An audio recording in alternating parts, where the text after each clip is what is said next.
Hello മക്കളെ, ഒരു മിനിറ്റിൽ നമുക്ക് ഒരു മാർക്ക് നേടാം. സൈരത്തിന്റെ മാർക്ക് റൂമിലേക്ക് എല്ലാവർക്കും സ്വാഗതം. ഇതാണ് ക്വസ്റ്റ്യൻ.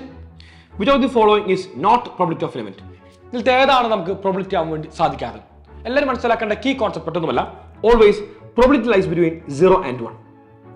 എപ്പോഴും പ്രോബിലിറ്റി ഓഫ് എലിമെന്റ് എന്നാണ് 0ന്റെയും 1ന്റെയും ഇടയിലായിരിക്കും, ഇൻക്ലൂഡിംഗ് 0 and 1. സോ ഈ കാണുന്ന വാല്യൂസിൽ ഏതാണ് 0ന്റെയും 1ന്റെയും ഇടയിൽ അല്ലാത്തവൻ? ഇത് 0ന്റെയും 1ന്റെയും ഇടയിലെ വാല്യൂ ആണ്. 52% മീൻസ് അത് 52/100 ആണ്.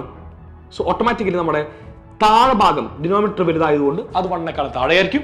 1/13% പറഞ്ഞാൽ 1/13 divided by 100 it is same as 1 divided by 1300. അതും എന്താണ്? ലെസ് ദാൻ 1 ആയിരിക്കും.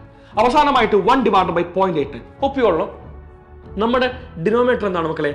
1നേക്കാളും ചെറുത്.